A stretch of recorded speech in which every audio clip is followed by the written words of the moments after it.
Okay, there's Terry and Dave. Hello. Hello yourself.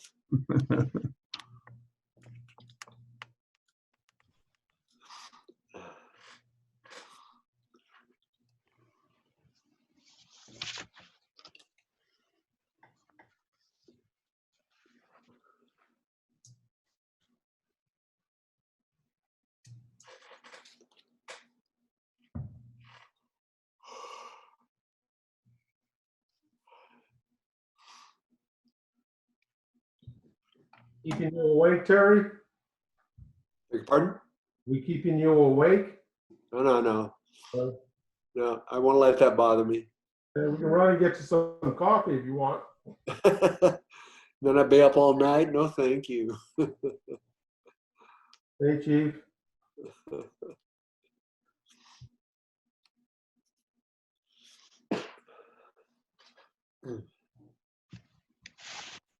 Greetings, everyone. Hey, Chief. Hey, Chief, how are you? Very well, thank you. Nice to see you, Chief. Likewise, Greg.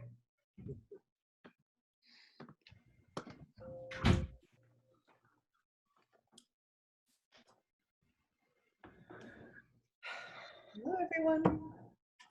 Hello, Hey, Christy. Christy. Hi, Chris. Hey, Christy. Hi. Hi, Christy.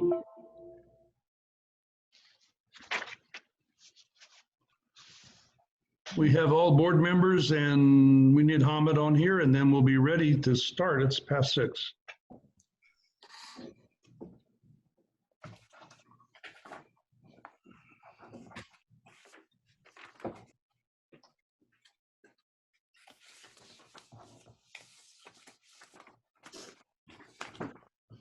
You need Don back in too, right? Okay. All right, I'm gonna promote you. Okay, I promoted you. There you go. All right, I will talk to you on the call.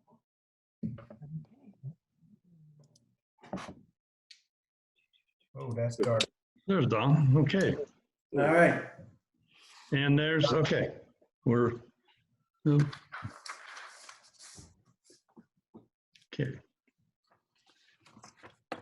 Are we prepared to start the meeting now? I think we're ready. Do we have public chimed in yet? We have some public. Welcome. Okay. I call the regular meeting of the Bear Valley Community Service District Board of Directors to order at 6:05. I'd like to welcome you to our first remote meeting of the CSD Board of Directors. I would like to thank you in advance for your patience and understanding as we work through this new process. I will conduct the meeting using the following procedure. I will introduce the agenda item, then a staff member will present the item. I will then call on my fellow board members by name for questions and comments. After the board has discussed the item, I will turn it over to the secretary for public comments. Members of the public should use the raised hand feature if they wish to comment on the agenda item. They will be called on in order and allowed 3 minutes to comment. To keep order, each member of the public will be limited to 1 comment per agenda item. with no back and forth questions and answers. I will then call for a motion and a second as needed. I will call on the board for any further discussion. The secretary will take the roll call. Mr. Davis, will you please report on the actions taken during closed session? Thank you, Mr. President. The board met in closed session to discuss the items listed on the agenda, but there is not any reportable action. Thank you. Thank you. Christy, will you please bring up the American flag so we can all stand and do Pledge of Allegiance? Let's all stand, please. Ready, begin. I pledge allegiance to the flag of the United States of America and to the republic for which it stands, one nation, under God, indivisible, with liberty and justice for all. Thank you.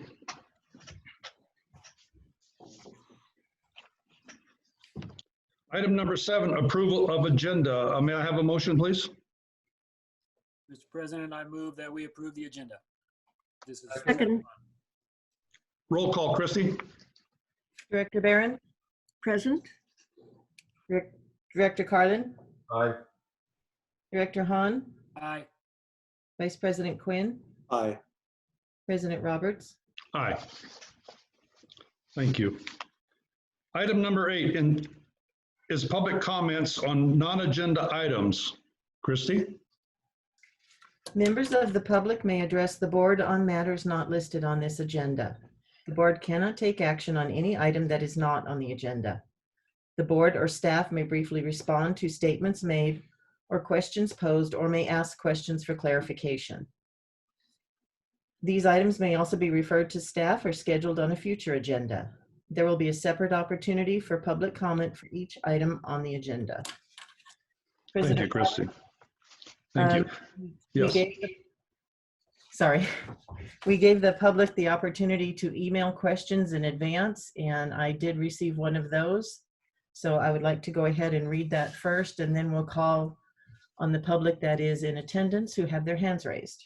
So, Thank you. Yeah, please proceed. set my timer here. This is from Thomas and Barbara Degis. They say, we don't understand how the board can simply say that we should use general funds paid by all BVS residents to repair a sewer system that is used by approximately 10% of BVS residents. From what we understand, Prop 218 forbids this kind of use. A utility is supposed to be paid for by those who use it. We don't pay the Southern California Gas Company anything because we don't use any natural gas. At the 312 board meeting, it was said that all of the members benefit from the sewer system. How? What are my homeowner's fees covering? We use the restaurant a few times a year. We do not golf. We do not have a horse at the equestrian center. We don't use the Whiting Center. If and when we would use those facilities, fees are involved, and those fees should be covering the use of the sewer. General funds are needed for those things that don't generate their own funding, such as some of our roads that have not been touched or repaired since they were put in by DART. We live on Gold Spike Road, which is full of potholes. That road has not been repaved since DART put it in. How do we know? Because we have lived here for over 40 years and can still see the original sticks and stones that were integrated into the pavement the first time it was paved. This doesn't just apply to our road. There are many in BVS in this condition. We noticed a couple of days ago that Lower Valley Road is badly rutted as well. No one else is paying to clean or repair our septic system because we are the only users of our septic system and we don't expect anyone else to pay for it. This should apply to the sewer system as well. The sewer is paid for by those who use it. That is where the repair money should come from. Just wondering if you are all taking lessons from the California state government that is using the general fund as a slush fund. Robbing Peter to pay Paul is not the proper use of our taxes. Okay, it looks like Kathy Kinnear in the public has her hand raised, so I'm going to, Kathy? Kathy, are you there? Can you? I'm here. I had to unmute myself. Oh. Thank you. I know that I hope that each of the board members, as well as the Bill Mellon, received the rather long letter. I apologize. I was obviously had a lot of time on my hands due to COVID restrictions. And so I don't expect any comments about any of the issues that I raised, but I am hoping that when Bill Mellon gives his presentation, he might provide an update about what are the next steps and potential timeline for the sewer rate option to come back before the board. And just comments about the process, not necessarily about any answers, although if you'd like to answer questions, I'd love that too. But otherwise, and then also on a related issue, I raised several questions regarding the general fund. And I intend to attend the budget planning session. And I'm hoping there I can learn more about the process as well as how the board plans to ensure compliance with the board and fiscal policies that they've previously established. So thank you. Okay.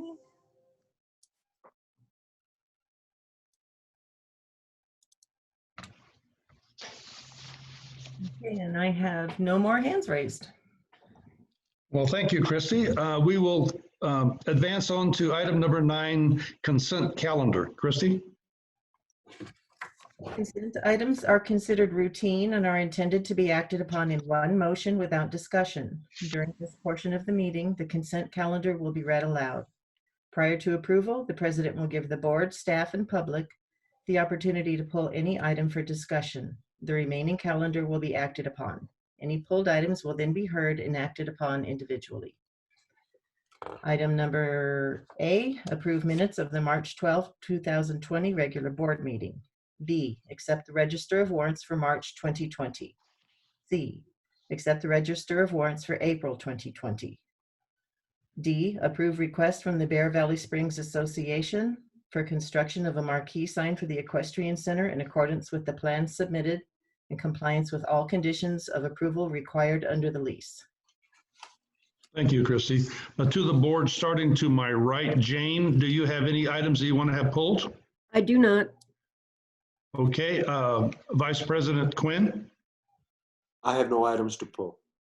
Jay Carlin, No items to pull. and Greg Hong. No items to pull, Mr. President. Well, then I'll accept the motion for approval. There is a hand raised. Okay, Okay. Jiva. Whoops. Wait a minute. Sorry.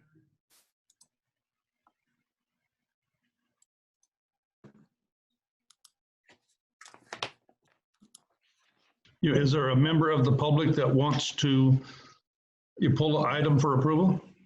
No, sorry, this is Jiva Freebird. I couldn't find where to raise my hand earlier when you were asking for raised hands. Oh, well, we're on an item, we're right in the middle of it. Do you have any items on number 9 that you'd like to have pulled from consent? I'm sorry. Well, let me do this. Since there's no other action from the public, let's act on this and then we will drop back to you for any comment, okay? Would that be fair?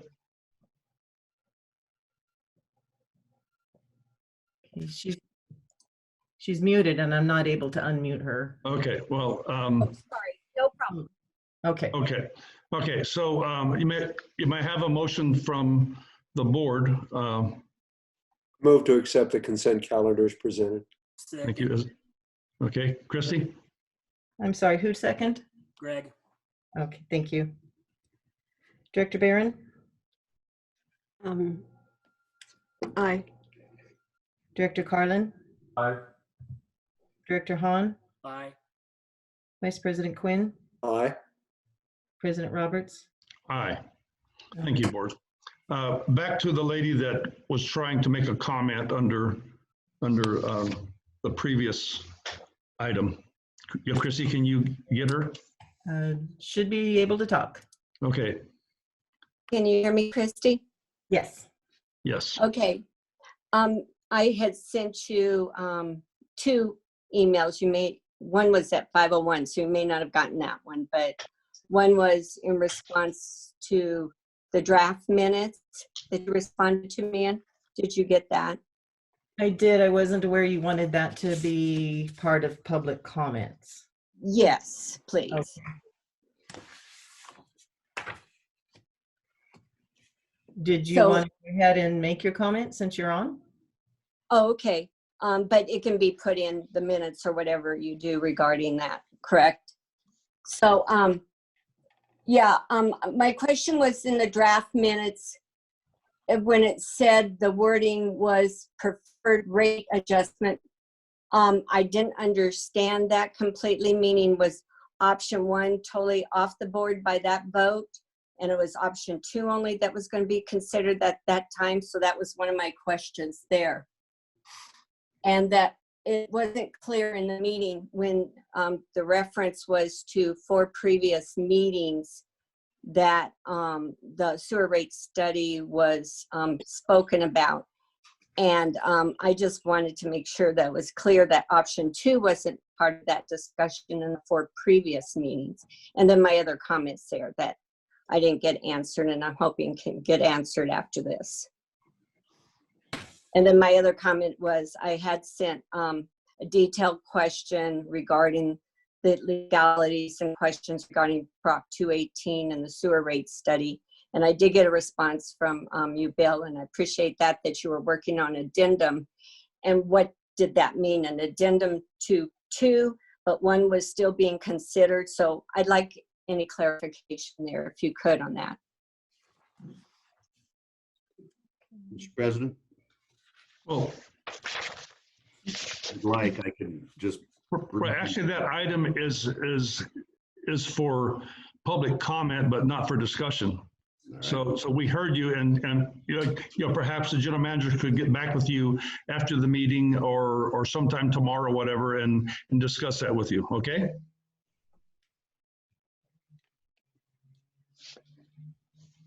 Okay, we will move on.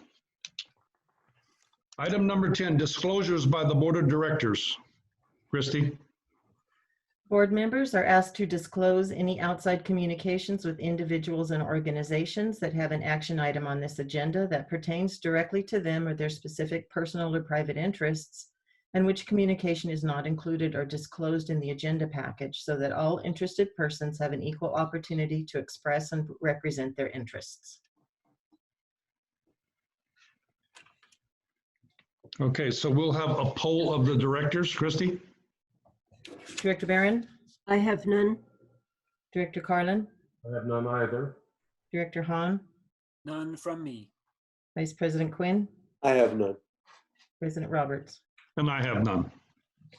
Thank you. We'll move on to action items. Introduce item 11A, ratify COVID-19 related emergency policies. Mr. Mallon? Mr. President, members of the board, there are 2 items that, as you know, and for our public, we did not have a meeting in April. And almost immediately after your March meeting, the governor enacted his executive order, the stay-at-home order that we're still bound by. And in the course of us moving forward for information, we immediately had everyone stay at home as directed by that order. But we also subsequently had all of our public works employees report to work.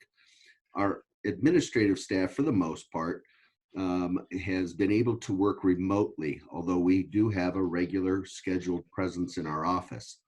And one of the ways that we addressed our workforce in those really somewhat uncertain times was to develop a remote work policy. So what you have in your packet is what we implemented. And the idea there is that it was all somewhat uncharted territory for us. And so we did want to have some guidelines and rules of expectations.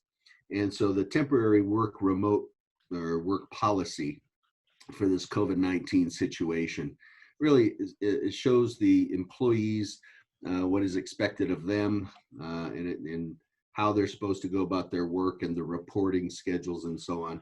It also has then an agreement. So that has been executed by our employees working remotely. And I will make a distinction that this is for our non-exempt employees, not our exempt or department head level employees. So there is that distinction. And so we implemented that. And so this item and the temporary utility relief policy are two things that we've done under the emergency authority for the general manager.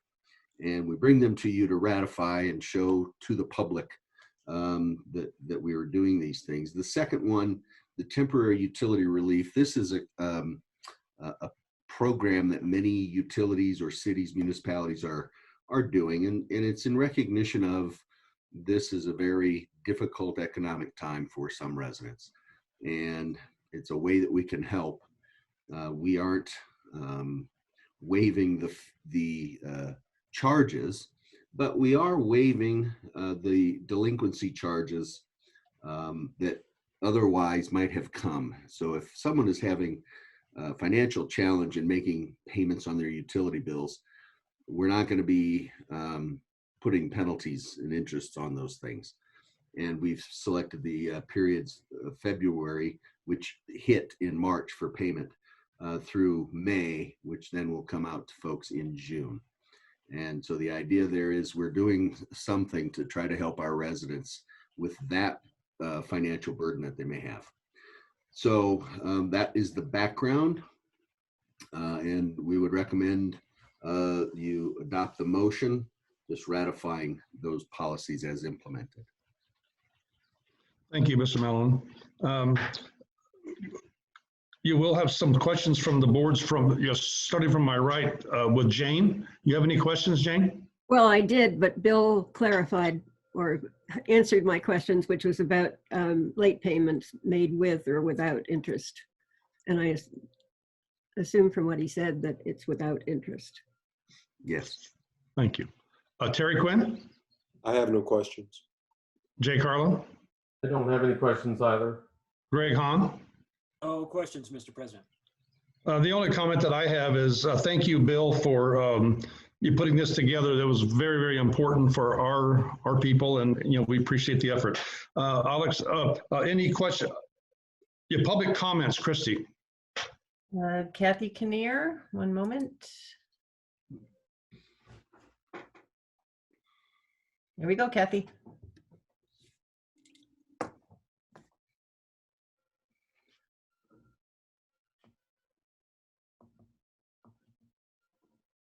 Sorry, it takes a minute to unmute.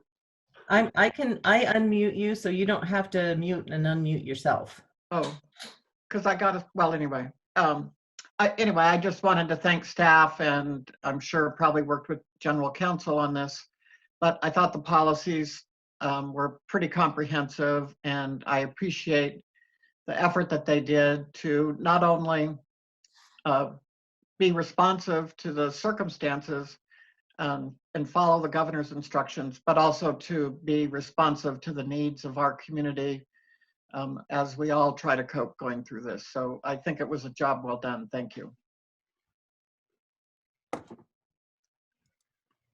Okay, thank you. Is there any further comments from the board? If not, I'll accept the motion. Wait, I have one more Oh, comment. Okay. Fiona? I was just going to reiterate Kathy's points. I think the staff have worked really hard and really well and responded to the difficult situation in a fantastic manner. That's all I had. thank you, Fiona. Is there any further discussion by the board? Jane? No. Terry? No. Jay? No. Greg? No, sir. And none for me. So I'll accept the motion. I move the Board of Directors ratify the temporary remote work policy and the temporary utility relief policy implemented by the general manager in response to the current state and local COVID-19 emergency. Second. Roll call, Christie? Director Barron, Aye. Director Carlin, Aye. Director Hahn, Aye. Vice President Quinn, Aye. President Roberts. Aye. Thank you all. Introduce item 11B, authorize the general manager to execute a contract in an amount not to exceed $77,400 with Bakersfield Well and Pump Company for rehabilitation of wells number 31 and 32. Mr. Van Wagner. Thank you, Mr. President, members of the board. As we've discussed in the past several months, we have several wells that are not functioning at this time and in need of rehabilitation. Last year, we videoed 7 of those wells so that we could take an assessment and provide that to well companies as they prepare to look at what their costs might be and efforts might be to rehabilitate our wells. Wells 31 and 32 were chosen as the first ones to do because they were some of the highest producers of these wells that we were looking at. Just want to comment as far as this project goes that it's categorically exempt from any CEQA requirements and permitting. Requests were sent out for proposals and we got 3 back, as you can see from this agenda item.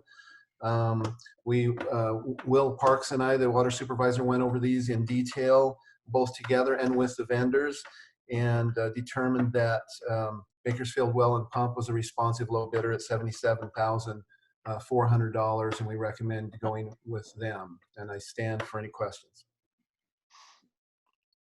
Thank you. Your questions by the board, Jane? Yeah. Let's see. Oh. So phase 2 is the actual provision to these wells of the pumps and motors. Is that? That's correct. Once the assessment has been made and there's a bit, the cleaning has been done and the casing is inspected and all those kind of things have been repaired, then they'll do a pump test and they'll be able to determine if the pump that's in there is adequate or if we need to purchase a new pump and motor. Right. And do we know what the average pump discharge rates were at the installation and development of these wells? I was just curious about that. Let me see if I can pull that up.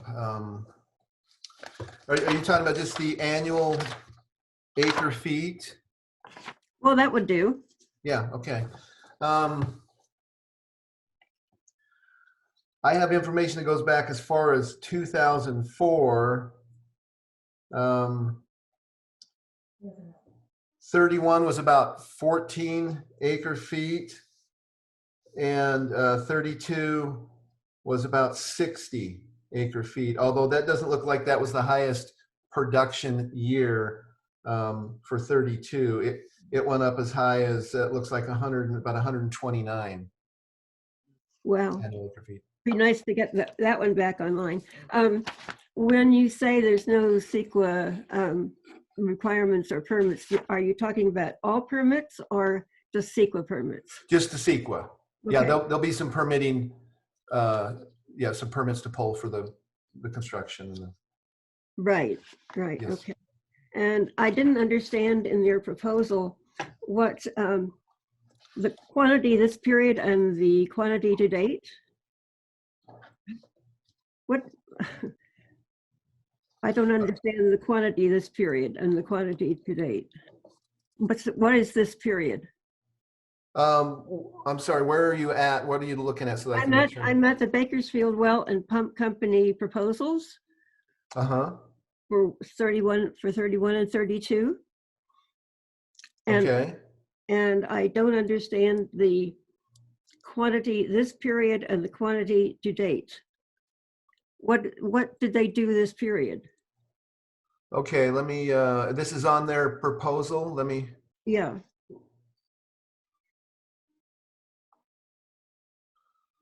Oh, I just think that if, I'm not exactly sure what that means either, Jane. It almost looks to me like if there's this extended period of time on the rehabilitation, that there might be maybe um, a partial payment or partial parts and labor that might happen, and then the total.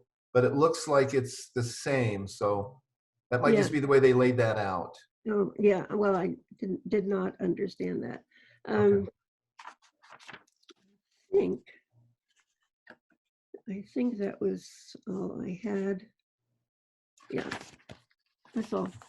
Okay, thank you, Jane. Vice President Quinn, I have no questions. Jay Carlin. I have a couple of questions. I'll answer your question about the mode demode. He's got a quantity of 3 just because I happen to know about this stuff, and that's probably one is they're coming to pull both pumps at the same time, and then the second and the third quantities are they'll put them back in each respective hole. That's Correct. the assumption on that one, based upon my knowledge. My question is, Dave, why is Suez so much more expensive? I mean, they're in another atmosphere. Why is that? Or they just didn't want to bid it?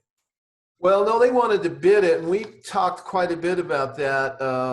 Will and I did, to try and figure that out. We don't know if it's just a bigger company, they have more overhead, or just what it might be. Yeah, that's a good question. And that was the first bid we got back, and we thought, okay, there it is, and let's see what the others do. And the others came in pretty similar, which was a good sign to us that we were on the right track with the 2 lower bidders as far as that goes. But I'm sorry, I can't really answer that question. And again, without knowing what we don't know, maybe they saw something that the other 2 didn't see in their bids being, considerably more. Maybe there's something more to this. 2 came in close together and one just way out of left field. I probably would have asked the question. There's no harm in reaching out and say, you were just way out of the ballpark. Maybe explain your quote to us. Right. Yeah. Well, we did look at what, in some of the detail of each of the quotes to make sure we were looking at the same thing, comparing apples to apples, and it looked. There is no detail here. That's why I'm asking. Oh, really? Okay. I don't see it. All I see is quote numbers. Okay, I'll have to see if that wasn't sent over, because we have all their quotes. And well, obviously you saw Bakersfield and Hearns and kind of the line items, but we should have had one for Suez too. I'll see if I can locate that. Okay. Is that all, Jay? Greg Hahn? Right, so I had the same question as Jay, and I noticed how far out of whack their quote was, the amount and the lack of detail. I'd like to see those details, just maybe out of curiosity. I'm prepared to move ahead with the recommended action here, and maybe they had to pay travel time from Saudi Arabia based on the name of their company. Maybe. Back to you, Mr. President. Or Egypt. Well, thank you. Yeah, I just have a question. The 2 lower bidders, one was Hearn and one was Bakersfield Well and Pump. The numbers were so close. Was your consideration that that Bakersfield Well and Pump was a more reputable company, or has been around longer, have a better reputation, or was it just based on low bid? It was both. Okay. Okay. May I ask a question? Sure. Or comment? Hearn's bidding says customer is responsible for permits and fees, but Bakersfield Well and Pump includes the permit. Which makes a substantial difference, yes. Yeah. Okay, well, that was your good call. Thank you, Jane. Your public comments, Christy? I have one. Kathy? Kathy? Well, it's along the lines of Jay and Greg. When I saw the disparity and what I considered the lack of detail to determine if we were judging apples to apples or apples to gold in the Suez bill, a bid, it raised the question for me if staff had done enough due diligence to understand that the likelihood of the two lower bids of not coming back to haunt us and turn it into a $200,000 project. If you're pretty sure that the lower bids are accurate and can come in at budget without a surprise a month into the project. Yes, we're very confident about that.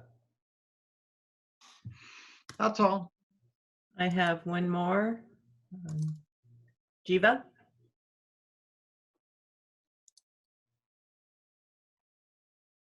Hello? Can you hear me now, Kathy? I mean, Christy? Yes. Okay. Yeah, everyone pretty much covered the questions, and Dave said he did due diligence on comparing them, but it seemed like there was still some question as to, you know, why the one was so much more, and maybe additional expenses like fees and things like that. And Kathy had mentioned it too. So I was really concerned about that with the due diligence, that why it would be so out of line with the others. So I reiterate that I think that really needs to be understood. And then also Baron remarked about the usage or what discharge rates we would get. And so that was my other question, but Dave spoke to what was in the past. Does he have high expectations that it will be similar, or do we know if our water tables changed, or is there something else that may dramatically affect that we may not be able to get the optimistic amounts that we had previously? Okay. Thank you. And I have no more comments. Okay, thank you. Any further comments from the board? I'll just run right down the line. Jane? No. Terry? No. Jay? Maybe a follow-up to it, Dave. What I'm looking, is there terms and conditions that back this stuff up? You know, the previous comment was actually a very, very good comment. Normally, you know, you actually give specifications on what you're actually going to provide. And if they don't provide those, then they got to go back and fix it. Especially if they're scrubbing and acid washing.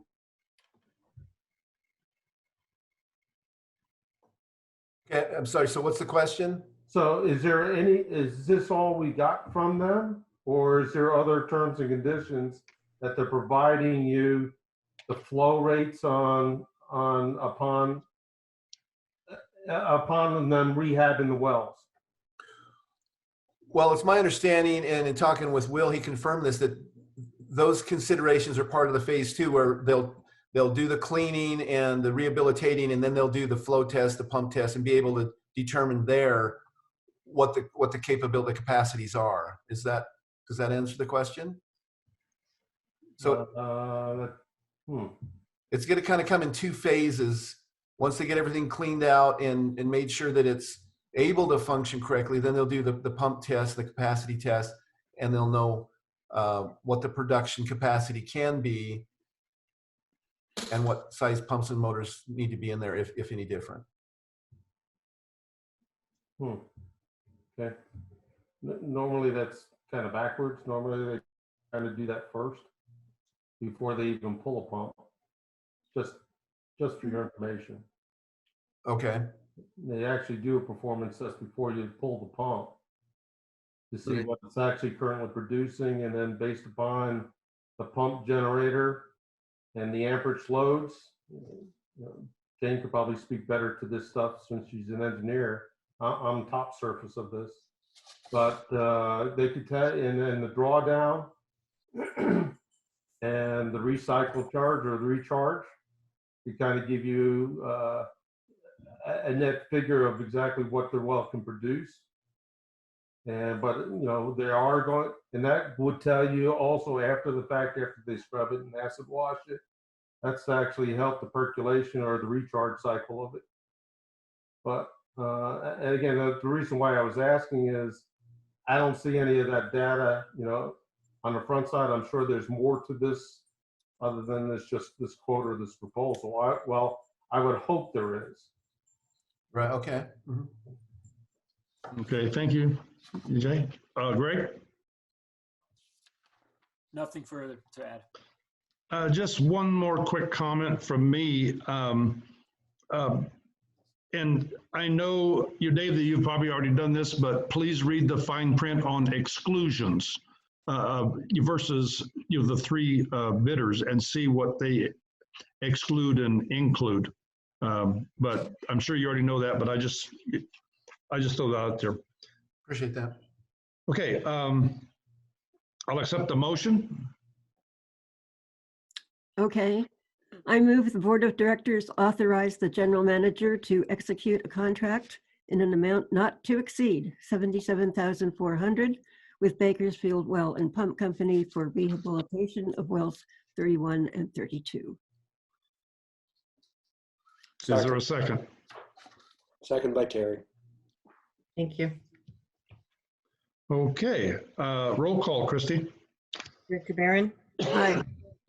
Director Carlin? No. Director Hahn? Aye. Vice President Quinn? Aye. President Roberts? Aye. And the motion carries 4-1. Thank you. Introduce 11C, authorize the general manager to execute a contract in an amount not to exceed $7,000 with Bakersfield Well and Pump Company for the destruction of well number 25. Mr. Van Wagner. Thank you, Mr. President, members of the board. Again, as we know, we've had this discussion on the books for a little while, and we finally got to the point where we're able to contact some well companies that can do this kind of work. This well was no longer viable for producing, and we've known, I think, for a couple of years. There's been a couple of different engineering tests that kind of have confirmed that. And we want to just basically get that out of there. And as we talk to these contractors about abandoning this well and kind of buttoning it up, we got down to actually two. We were talking with three, but two vendors or contractors were able to get the bid in the time that we needed, and the third one did not make it in time. It was far over the $7,000 anyway, but based upon what we found, and I might also comment to make sure that we understand that because of the scope of this work and its limited footprint and the type of work that will be done, it's categorically exempt also from the CEQA requirements, although there will be some permitting that'll need to be pulled for the construction of the demolition. But based upon that and the review of the two vendors, we recommend that the award be given to Bakersfield Well and Pump for $7,000. Okay. Questions? Thank you. Questions from the board? Jane? Yeah, the only thing that I would question was they're going to do the Kern County permit, but does that include the notification to the State Water Resources Control Board? Yes. Okay, thank you. Yep. That's all. Okay. Vice President Quinn. Who was the third possible bidder that didn't come through? Was it Suez by any chance? No.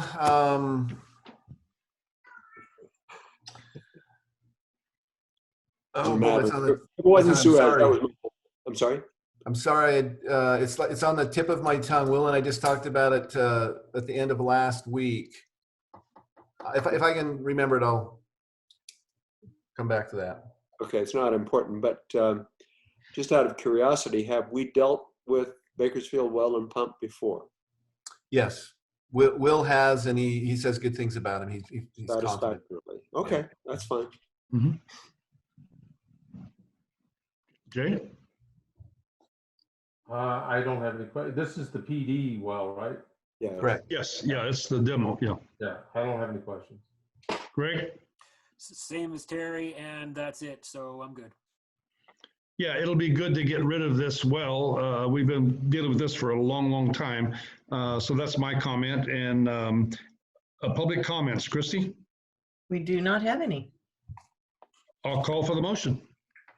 Move the board of directors authorize the general manager to execute a contract in the amount not to exceed $7,000 with Bakersfield Well and Pump Company for the construction of well number 25. Is there a Second by second? Terry. I'm sorry. Who did Second it? by Terry. Thank you. Okay, so call for any further board discussion. Does, from right to left, Jane? No, David, was the other company United Well? No, they're no longer doing that sort of thing. Oh, okay. Yeah. No, I have Okay, nothing. Vice President Quinn? No more. We have a motion. We should be in vote now. Well, no, it calls for further comments once the motion has been made. Jay? No. Greg? Nope. And me neither. So roll call. Christie? Director Barron, Aye. Director Carlin, Aye. Director Hahn, Aye. Vice President Quinn, Aye. President Roberts. Aye. Motion carries. Okay, thank you. Introduction for 11D, approve proposed amendments to a 5-year capital improvement plan for water division, Mr. Van Wagner and Mr. Milan. If I might, Mr. President, I think as the board knows and hopefully the public is aware, we have our 5-year capital improvement plan to be funded by the rate increases that the board was able to approve last year, approximately $750,000 a year. And our goal is to fix those things above ground that we can fix and replace and repair so as to continue to have a reliable system. Along comes the public safety power shutoff from Southern California Edison. We experienced 5, I think, of those last year, 4 or 5. But the concern is that when those PSPSs occur, we are without sources of water. And so I think I've told the board and the public that I believe, number one, our pneumatic pump booster pumps are our top priority because those residents and properties are without water within hours of a total power outage. The rest of our system is at risk after approximately 48 hours. So we needed to develop a plan to stay in water, and that plan effectively was first priority was pneumatic pumps. Second priority was Cummings Valley pumps. Had to get the water into the valley. And then the third was once we had those pieces and the water was able to come in, we had to be able to get it distributed through the system, and that would take portable generator power. So on your agenda next is we've gotten the bid to put in stationary generators at Cummings Valley wells number 5 and 6. That gets us the incoming.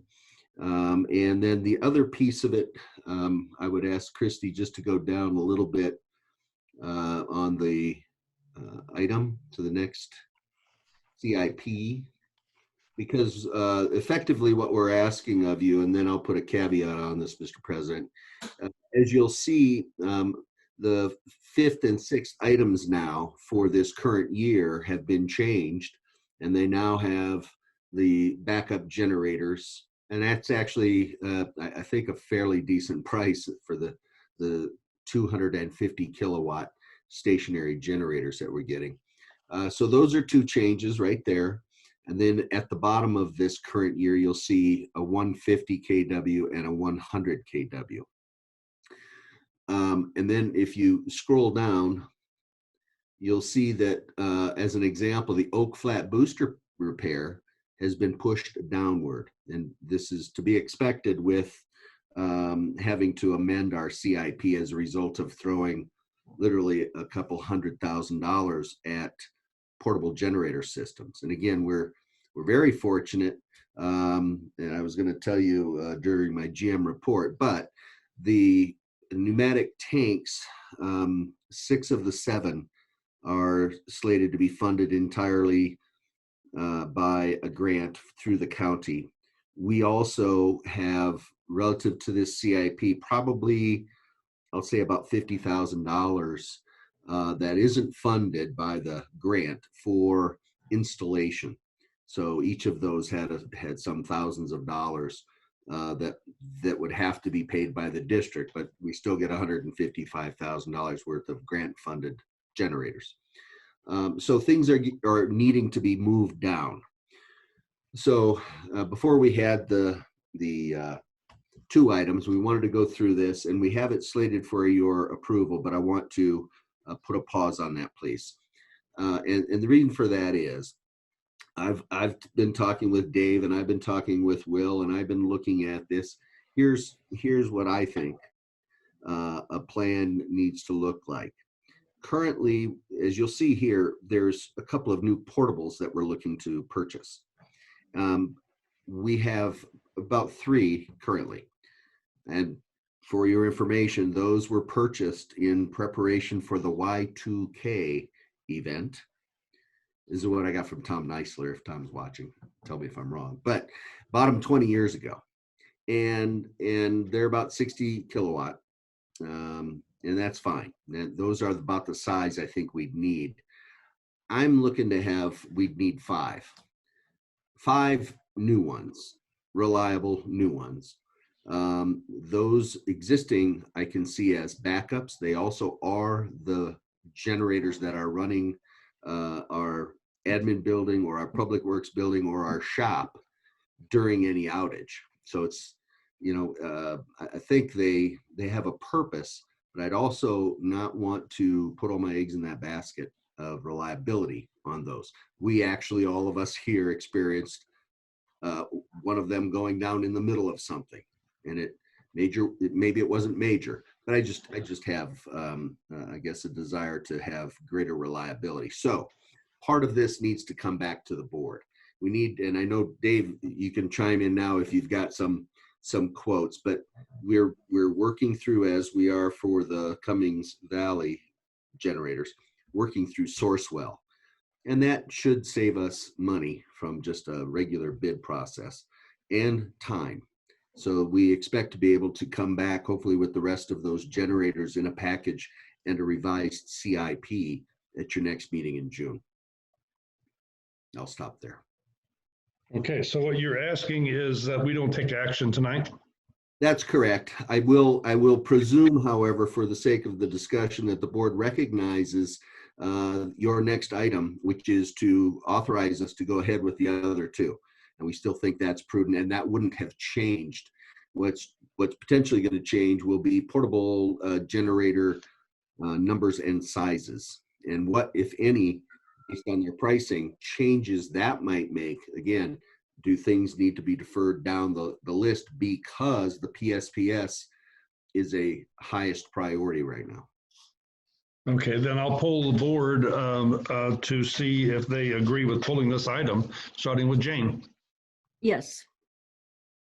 Vice President Quinn. Agreeable. Jay Carlin. Yes. Greg Hahn. I agree, and I appreciate the diligence on staff's part to keep all of the balls in the air and get us a good capital improvement plan. Good, and I echo the same that Greg Hahn just said, so we will move to public comments. If they have any comments on this item. Christy? There are none. Okay, well then we will pull this and move forward into item 11E. Approved purchase of emergency generators for wells number CV5 and CV6. Mr. Van Wagner. Thank you, Mr. President, members of the board. This agenda item speaks to the need to have backup power, as Bill mentioned. in his previous remarks, especially at the higher producing wells down in Cummings Valley that we have, which is CV5 and CV6. When the PSPS started, we had a electrical contractor come out and upgrade the transfer switches at both of those locations, so they're ready now for backup power. We did some work with some different generator contractors to see what we might need, and the electrical contractor that we had also measured the motors that we had, how many were running at the same time, the loads, those kind of things, and recommended the particular kilowatt size that we'd need, or horsepower size of these generators. And as Bill mentioned, we also were able to use the source well pricing, which saves us quite a bit of money and also quite a bit of time. So that was a good thing as well. Both of these projects, again, because of the limited size of the footprint, they're going to require a concrete pad to set them on. They'll be set on there permanently, but other than that, there's not a whole lot of other construction that needs to happen. So they are categorically exempt from the CEQA requirements and permitting as well. Although there will be some construction permitting that will need to take place to answer that question. We received 3 quotes, one from Quinn Power Systems, one from Bay City Electric Works, and one from Cummins. And the low bid was from Sourcewell. Of course, the Sourcewell pricing was from Quinn Power Systems for $62,750. There's a little bit of incidental in there. I mean, so it comes out to about $63,000, or a total of $126,000 for the 2 of them. And staff recommends going with the responsive low bidder, which is Quinn Power Systems. And I stand for any questions you might have. Thank you, Mr. Wagner. Questions from the board, starting with Jane? No, I have none. Vice President Quinn? I have none. Jay Carlin? I have none either. Greg Hahn? We're going to fence this equipment, right? Build a fence around it? It is fenced now. Both of these generators will be inside locked fences, yes. Existing fences. Okay, great. Thanks. I'm good. Thanks. Dave, I had the privilege to spend some time with Will Parks when we rehabilitated CV2 and 3, and we went over to CV 5 and 6, and those are great producers, and it's a great thing to have emergency generators on those because they provide a lot of water for us, so we appreciate that. So comments, Christy? Mr. Malinan has his hand up. Yeah. Literally and virtually. Mr. President, just for the board's information, one of the things that we do need to do in the way of permitting is to get permits from the Kern County Air Quality District. So I have been in contact with them. There are numerous forms and things that need to be filled out. And once we know exactly what we're buying, it makes it easier. So we'll be processing those as well and doing everything to get that taken care of. For the most part, rule of thumb I've learned from them is if the horsepower is over 50 horsepower, and then your generator is going to need to be permitted. So learning new things all the time, Mr. President. Absolutely. Thank you. Is there any other public comments, Christy? We have none. We'll call for the motion. Mr. President? Yes. Can we just make sure this is actually a Tier 4 engine? I'm sorry, I didn't understand the question. Can we actually make sure this is a Tier 4 engine as Bill alluded to? Well, if it's not a Tier 4 engine, you're not going to get a pass-through AQMD. Mr. President? Yeah. Yes. And fortunately able to look at the email that I have, and so I will quote, "For emergency use diesel engines, the district requires the engine be certified to at least EPA Tier 3 emission standards to be able to issue a permit." Okay, all right. Very good. Thank you. Okay, back to the motion. I'm looking for it. I move the Oh, board the of board of directors directors of purchase. purchase generators for wells CV 5 and 6 from Quinn Power Systems in the amount not to exceed $63,000 each, $126,000 total. Is there a second? Second. Okay. Look, it calls for any further discussion, but we've already had that discussion. So roll call, Christie. Director Barron, Aye.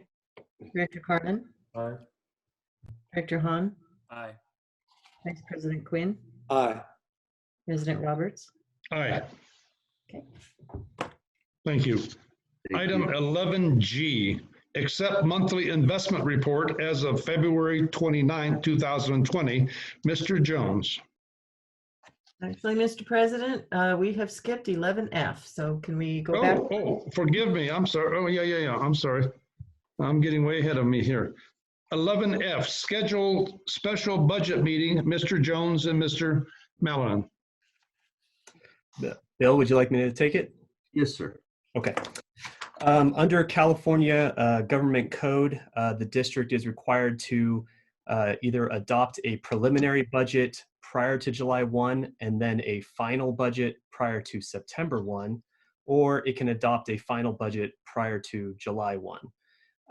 As was done last year, staff prefers that the final budget be adopted prior to July 1 to be done before the start of our fiscal year. In order to do that, staff is requesting that the board schedule a budget study session at 9 a.m. on May 28th, and then a special board meeting at 9 a.m. on June 25th for the public hearing and adoption of the final budget. Staff is available for any questions. Okay, thank you. Questions by the board, Jane? What were the dates are here. Yeah, that's fine. I'm Okay. agreeable. Vice President Quinn? On June 25th, I have a doctor's appointment in Lancaster in the morning. I could arrive late. Okay, we can, you take that under consideration. Jay Carlin? Those dates work for me. Greg Hahn? Conflict on May 28th, doctor's appointment Lancaster, Bakersfield. Thank you. And I'm majorly conflicted on May 28th because of the project that I'm closing out. So if we could move that you forward a little bit to into June would be great.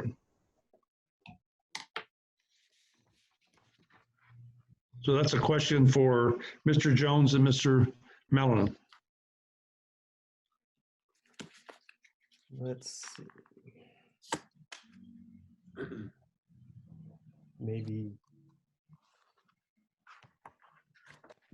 I'm looking at calendars, Mr. President Ahmed. Part of what we're looking for is an opportunity to meet with the board and have an overview. So moving the 28th isn't necessarily a challenge in that regard. I would suggest, though, part of what we're trying to achieve is we'll have it before the Finance Committee. So we expected to come to the board on the 11th anyway. So the week of the 1st, 2nd, 3rd, 4th, 5th is possible. Well, that would really work for me. Yeah, if you want to go to the 4th, Ahmed. That's fine with me. What day's the 4th? Is that a Thursday or Friday? It's a Thursday. If you can move it to Friday is actually really, really good for me, but I don't want, I will accept it on Thursday if we have to. Yeah. Christy, any issues on the 5th? No, it looks clear. Okay. Why don't we go to the 5th then? That it just gives us a touch with the board. And then you'll get another touch on the 11th. We'll take all of that and get hopefully a recommendation from a finance committee on the 17th. Okay, does that work for the rest of the board? The 5th is Jane? okay with me. Yes, for me, it works. Okay, Terry? 28th moves to the The 5th. That's okay. But we still have the June 25th problem. For me. Well, one at a time, sir. Let's, if we can get the 5th. 5th is good for me. All right, Jay, is that good for you? What time on the 5th? Bill, what time? Well, we're open. I think did we schedule 9, Hamid, or 10? Yeah, we started with 9. Yeah, 9 sounds good for us. I mean, it's kind of a standard morning meeting. I'd be a little late to that, but it still works for me. If you desire, we can go to 10. 10 would do it. All right. Okay, that's good. Greg, is that okay with you? Yes, that's okay. Okay, and for me, that is good too. So, okay, let's go to the 25th now. That's on what day is that? Thursday. Okay, Jane? I have a doctor's appointment in the afternoon. Would we start early, Bill? I would suggest the same thing, 10 o'clock. Hopefully what this last meeting will entail, because the board will have had opportunities to review, discuss, make modifications. This is our wrap up. So by that point, things should be in pretty good shape, all things considered. So 10 o'clock's fine. Or if you want to go later, that's fine also. Right now, I think everything's clear on our schedules. Okay, so and poll the board. Terry, is that okay with you? Still talking about the 25th? Yes. No, that's a no-go in the morning anyway. No. We could do afternoon. That's fine too.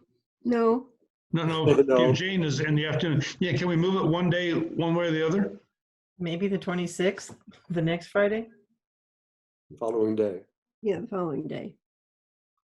That's fine. With me. Okay. Okay, Jane? Good for the 26th. All right, Terry? That's good. Jay? I'm good with that too. Start time of what? I'm sorry, what? Start time of what? Same time start? 9 o'clock or 10 o'clock? Which one? Go. I got the same issue on this day, so I would have to start at 10. Okay, 10 o'clock is, yeah, sure. Okay, Greg? Yeah, go for it. Yeah, and I'm also good for that one. Good job. Okay. So we've got it. So please send us an email and with all the details so we have it. I think we need a motion. We do have a public, Kathy. A public comment. Oh, I'm back to it now. Public comments, Christy. Hey, Kathy? I was just trying to understand how long you think the meetings would be, particularly the first one. Are they an hour or 2 hours or? Mr. President? Well, having gone through it before on the first time, Kathy, many hours sometimes. So it just depends on how you proceed and how much work that the staff has done ahead of time. But we've spent all day here before. So there's no way for us to tell until we start getting into the documents. Okay, I'll block the day. Mr. President? Yes. I'm sorry, I didn't raise my virtual hand, but I would weigh in that our process don't envision to be different than last year's. And if that is an indicator, then I think we're into a couple of hours. Okay. It was a matter at the first one, we made presentations, heard comments, questions, made some adjustments as needed, but hopefully we'll be in that same kind of process this year for this budget year. So. Okay. Very good. Christy, is there any more public comments? There are not.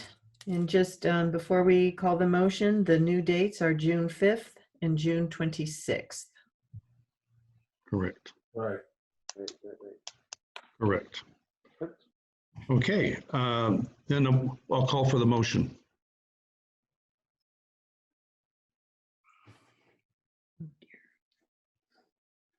In June 20. I move the Board of Directors schedule a budget study session for June 5th and a special board meeting for June 26th, 2020. There's a motion made and seconded. Roll call, Christie. Director Barron, Aye. Director Carlin, Aye. Director Hahn, Aye. Vice President Quinn, Aye. President Roberts. Aye. Thank you. Okay, back to item 11G. Accept monthly investment report as of February 29th, 2020. Mr. Jones. Thank you, President Roberts. The report before you contains the investments for the district for the month of February. You can see for the local agency investment fund, there is a 6.3 million, followed by 682,000 in the California Asset Management Program and 15,000 in the Kern County Treasury Pool, for a total of just over 7 million in the district's investment accounts. In its operating accounts, there is a total of 94,788, and total that's just over 7.1 million, and that is a decrease of 84,000 from the prior month end, and that's just a result of normal operations. On the last page of the report, it further details those balances amongst the district's funds and the different investment and operating accounts. And I'm available for any questions. Thank you. Jane Barron, I have none. No questions. Vice President Quinn, None. Jay Carlin, I don't have any. Greg Hahn. No questions. No, just thank you for the great work. I have no questions either. So we'll call for the, public comments, Christie? None. None. Call for the motion, board. Move the Board of Directors accept the monthly investment report as of February 29, 2020. Second by Terry. Okay, Christie, roll call. Director Barron, Aye. Director Carlin, Aye. Director Hahn, Aye. Vice President Quinn, Aye. President Roberts. Aye. Thank you. Item 11H, accept quarterly investment report as of March 31st, 2020. Mr. Jones. Thank you, President Roberts. The item before you is the quarterly investment report as of March 31st. It shows the district's investment account balances at just over 6.3 million. And then the total of its operating accounts at 672,873. And that's a total of just over 7 million. Now, compared to the prior quarter balance of ending December 31st, that was a reduction or a decrease of 530,000. That's for 3 months, and really that's, again, normal operations, really a function of the district receiving most of its revenues through property tax in December and then again in April. So that's kind of the reason for the decrease. As in compliance, all investments are in compliance with the district's investment policy, and the district is able to meet its cash flow needs through September 30th, 2020. On the last page of the report, it again further breaks down the balances amongst the district's funds and across the different investment and operating accounts. And I am available for any questions. Thank you, Mr. Jones. Jane Barron, questions? I have no questions. Vice President Quinn? I have no questions. Jay Carlin? I have none. Greg Hahn? None. And I have none either. Keep up the good work, Ahmed. Thank you. Public comments, Christie? There are none. Then we'll call for the motion, board. See a hand. There were none. There's one now. Okay, Jiva? Sorry, I'm not fast enough to scroll down. You talked about the tax infusion decrease, and would that be related to COVID-19? Was that significant, or is that just a standard variation since taxes were allowed to be paid later than normal? Right. No, these balances were as of March 31st, and so it wouldn't show any effects of the COVID-19 yet. We wouldn't have, we received the bulk of our property taxes twice a year, and that's in December, after the December 10th installment, as well as and then in April for the April 10th installment. And so my comments intended to just say that, you know, we received a good chunk of our money in December, and then for this report, it's really showing the decrease from January, February, and March, because we don't really receive any substantial property taxes during those months. Now, when we would go into the next investment report in April, that's where you may see some of the infusion from the April property taxes. But as you said, there was the property tax deadline was extended to May, and so this year we received some of our property taxes in May. So you wouldn't see the typical bump in the April investment report that we would typically see.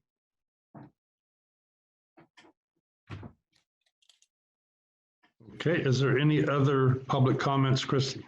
There are none. Okay, we will call for the motion, board. Move the Board of Directors accept the quarterly investment report as of March 31st, 2020. I'll second that.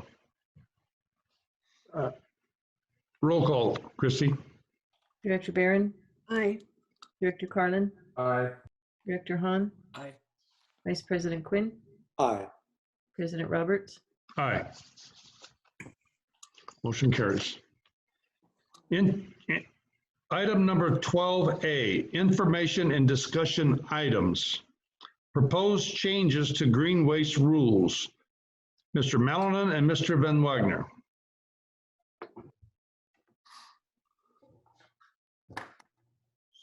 I guess I'll start out, Bill, if that's okay with you. Yeah, I was going to say that, but it took me a second to unmute myself. So yes, please. Okay. Okay. As you might recall, in March of 2016, there was a resolution 15/16-28 presented to the board for adoption to really kind of address the increased amounts of especially large green waste that was coming into the transfer station because of the beetle kill.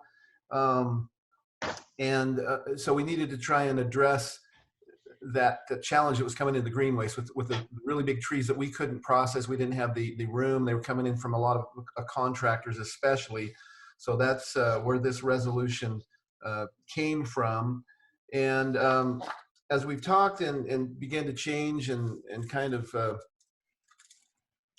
look at making sure that our green waste rules and regulations are kind of adhered to, we've noticed that this need for, at least for residents, to have just this 3 cubic yard limit is what came from this resolution, so that we could control those volumes a little bit and the sizes. The sizes are now 4 inches in diameter is the limit. That we've kind of moved away from that, and we have residents that, especially once a year when they do the clearing for the fire season by June 1st, they may generate a lot more green waste. And we talked about wanting to support that effort to help the residents clear that. We feel like we still want to kind of control the amount that the contractors bring in, which we've been able to do as we've been able to staff the transfer station. So we were just wanting to look at maybe amending that resolution to allow residents to bring in more than 3 cubic yards a day. Because if they have a big bunch of clearing they're doing, they've had to limit that to just 3 cubic yards a day. So that's basically a pickup load. If you have many pickup loads, you got to spread it out over many days. And we want to try and help the community support the clearing a little bit better than that is the reason for these proposed changes. Bill, do you have anything to add other than that? Does that kind of cover? Yeah.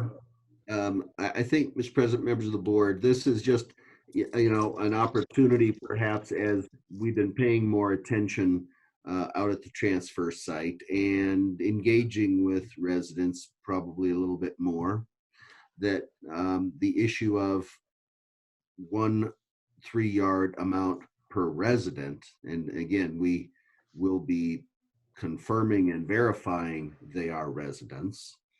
We'll have the security in place to, prohibit or preclude others from coming in.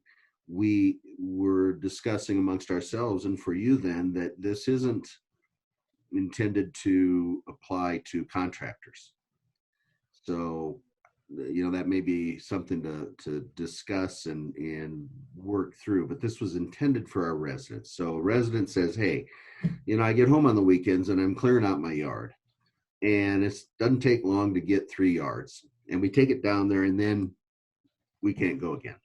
And so that's kind of the upshot for us is, what are we trying to achieve? Well, it's a little more convenience for our residents, and we believe we can accommodate that given the new security and monitoring. That's all. Okay. Thank you. Comments from the board. Jane? I have none. Vice President Quinn? I have none. Jay Carlin? I have none. Greg Hahn? No, none. And I don't have any either. So Christy, public comments. Okay, we have Jiva. Yes. So I want to make sure I understand that you're not going to limit a person to a truckload a day, because as you know, whether we have a contractor or not, when we're out there with a trailer, we're cleaning all day to get rid of fallen debris and do our fire reduction. So I'm going to make that is true, verify that. And as far as contractors, you're just talking about people that work on people's property here, and they're bringing their notes saying that they're allowed to take the stuff that they clear from their property down there, but it can't be larger than 4 inches. And in some other communities, what they do is they have punch cards. I mean, if it sounds like we'll be able to manage this with the new rules and everything, but they have punch cards, and you get so many punches a year, and eventually everybody, whether they do it all once or twice a year, use all the punches up by clearing their property or not, it's fair that those people get the opportunity to do it in the short amount of time instead of spreading that out over days. Thank you. Okay, and then Any other comments? Kathy Carey. Yes, good evening, everybody. Can you hear me? Yes. All righty. On the properties that I manage and properties that I sell, it is very frequent that the landscapers that I work with will need to exceed that 1 truckload limit throughout the season. So I think we need to really address this. That's limiting it too much. I know even my own personal property, that would not work. Thank you. Okay. Any other comments, Christy? Nope, that is all. Okay, is there a consensus for the board to move forward with the report from Mr. Melanin and from Mr. Van Wagner? Sure. Yep. Jane? Yes. Vice President Quinn? Yes, to maybe help clarify Kathy's point just now. If stuff is being put into a contractor truck from, say, Kathy Carey's house, and there is a manifest that says all this stuff came from Kathy Carey's house today or in the last 2 days, are we saying that that's going to be prohibited, Bill, or is that an accommodation we can make, or what? Good question. And I think, as we were focusing on this, we separated residential from commercial. And, so I think perhaps in my head or others, some of the perceived or actual abuses by contractors comes to mind. And so by kind of separating out, we weren't fully engaging on the contractor side. So I appreciate the comments of, here's how it works for me with my contractor. I have a big enough property. We haven't really vetted that enough, I'll confess. I think our initial thrust here was to focus on the residents. And yes, the question brings up residents and a contractor. So I think if I'm understanding, maybe the consensus board's good with multiple 3-yard as a resident, obviously proven residency and all of those things. I would say we need to look at the contractor, work on residential stuff, and see what else we can do and pay more attention to that now that we have some direction on the residential. I think that's a reasonable accommodation. I think the trend is in the right way. Great. Jay? No further comments. Greg Hahn? Right, I like the discussion. We're here to serve the residents, make it easy for them to dump their green waste, not to make it difficult for them. We want to make it difficult for the offenders. That's the whole point. So if their limit's too strict, well, let's definitely look at it, and we are. So I like that. Yeah, and I agree with you, Greg. Also, what we're here for is to accommodate our residents, and so we would put that back on Bill and Mr. Van Wagner to draft up some guidelines for this, and let's move forward. Do we all agree with that? Yes. Okay, thank you. We're going to move on to board comments. Director Barron? No, none.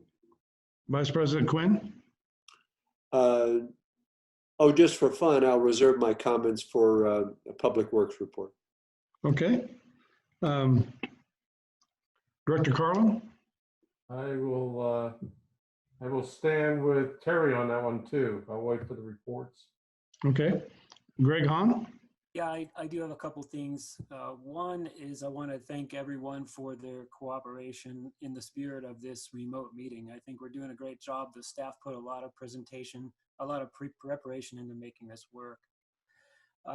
For this next comment, the people in the audience participation part, you won't be able to comment, but if you agree with what I'm going to say next, please raise your hand to show that I'm on the right track here.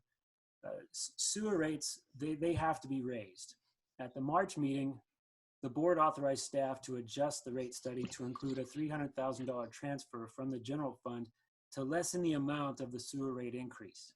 Since then, I have received many letters from septic users objecting to this subsidy, which is being called option 2. The general fund cannot be easily replenished, and I believe those funds are better spent on roads and water. If this were a sewer emergency, that would be different. I think the good people of Bear Valley would take no objection to helping sewer folks out in a disaster. Intentionally underfunding the sewer plant's normal operations does not constitute such an emergency. Ultimately, if sewer users don't want to pay for their system to be operated properly, then it should be shut down and the homes affected all red tagged. Personally, I have faith that most sewer users have reviewed the study and operating budgets and fully understand the impacts of their upcoming vote. What I believe is the right way forward for Bear Valley is what we laid out in option 1, where the sewer users fund their own system without being further subsidized by the septic users. I am open to new information on this debate. I've yet to hear an argument that warrants charging septic users for the sewer plant. All that being said, until we see the dust settle from the impact from COVID-19 on both the district's property tax revenues and people's ability to absorb this rate increase, I advocate for tabling of any motion to advance a sewer rate increase. In conclusion, I will continue to push for the original rate study option 1 to be our path forward, and I hope at least 2 of my colleagues will join with me. Normal sewer plant operations should not be subsidized by people with septic tanks. Back to you, Mr. President. Thank you, Greg. I don't have any comments, so we're going to move forward. Staff reports, department head reports, finance, Mr. Jones.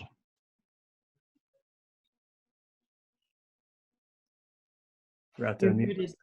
Okay, you're unmuted now. Yep, sorry. The reports that you have are the finance activity reports for periods 8 and 9, and that's the months of February and March 2020. I don't have anything to report, but I'm available for any questions. Okay. Jane? No, I have no questions. No Okay. comment. Vice President Quinn? No questions. Jay Harlan? None, thank you. Greg Hahn? None, thanks. And I don't have any. Thank you, Mr. Jones, for the report. Moving on to Public Works report. Mr. Van Wagner. Thank you, Mr. President. Members of the board, you have my Public Works report for the month of April, and I stand for any questions you may have. Thank you. Jane Barron. No, I have no comments. Vice President Quinn. Well, I can only say that I am just as pleased as punch to see the changes that are coming together at the transfer site. It took a long time, and it was a grueling process, especially when there was so little access to get things brought in. But go in there now, and you can really see how promising it's looking. It's not done yet, obviously, but it's looking exactly the way I would like to have seen it. So congratulations to David for the work and his crew. I know other things have been put aside, and we lost time because of rain, and it must have been awful grueling through all that mud and so forth, but that I like very much. The CSD building process, super. I haven't really noticed it, but I noticed it before when it was not done. So that's very good. That's all I have at present. Thank you.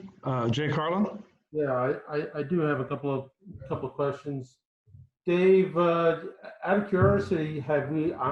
My assumption is that we're seeing some reduction in bins being processed now that we have a couple people double checking what's going in the bins. Yeah, we're not.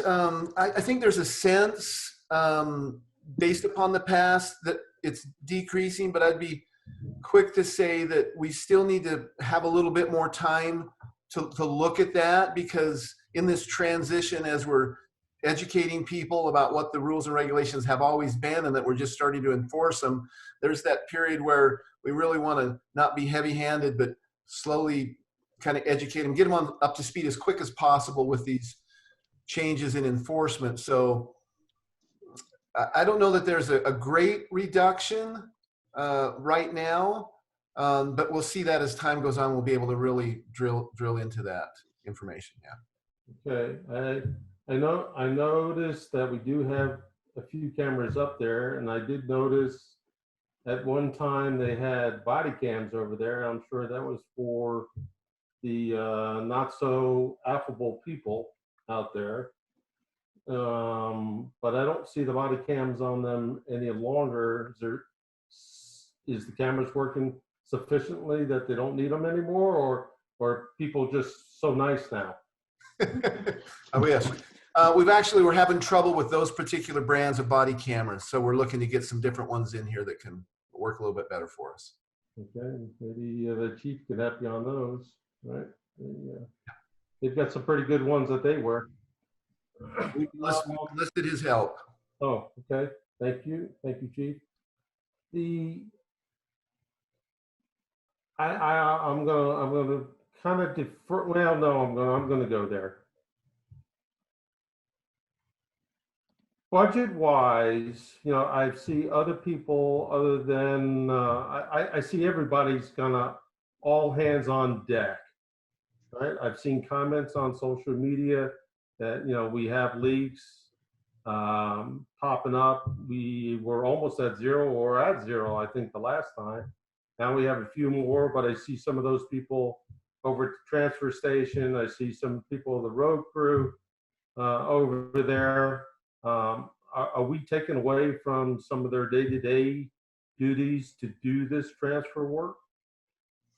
We are, and it's mostly the roads division who has the most equipment experience and construction experience with this sort of thing. The day-to-day during the week operations, we've tried not to impact with the other divisions, and if we've needed them, that's work that we've done on the weekend, and we've had wastewater staff come in and supplement our labor force or water staff for a couple of weekends here and there, some general services staff. But otherwise, we're trying to, other than general services, since the transfer site falls under general services, we have a couple of employees that are helping with the conduit and the pedestals for the light poles, those kind of things. But otherwise, it's been the roads crew most of the way. Okay, and maybe one last comment. And again, I'm going to go to budget-wise, since this thing is going on for 4, 5, 6 months now, and cost versus people versus did we really save anything by the time that is eroded versus just subbing it out to somebody else and keeping our people in their departments doing what they were initially intended to do, as you said, like the road crew. Yeah, that's a good question. To my knowledge, we didn't ever get, and this might have happened before I got here, but we didn't really get any quotes or proposals or budget figures for a contractor doing this reconfiguration project. So I'm not sure how we could compare the cost of our in-house effort versus a contractor. As far as the cost, I think right now, other than labor, which we really didn't consider in the project cost, if you remember when we presented them several months ago, the only thing that we're over with right now is the equipment rental, because we had some equipment break down, and so we needed to rent some equipment to keep things going, and some equipment that we didn't have, we had to rent.